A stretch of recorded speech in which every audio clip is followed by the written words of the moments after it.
కోనసీమ పురుషనంట దేశ విదేశాల్లో ఉన్న తెలుగు బిడ్డలంట ఊరిని తలుచుకొని తన్మయమే చెందనంట ఆట పాటలకే పట్టం కట్టి సంతోషాలకి శ్రీకారం చుట్టి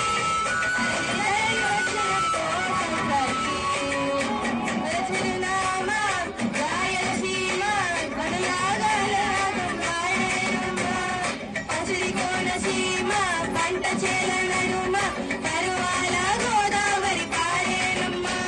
పంటలు కానుక ఇచ్చి రైతులు కలను తీర్చి పల్లెకు సరదా తెచ్చి పండుగై సంక్రాంతి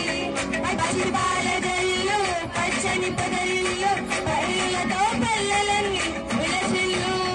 మంచు పూల జల్లు పరిమళాలు చెల్లు వేలాది పువ్వుల కల్లాపిని చెల్లు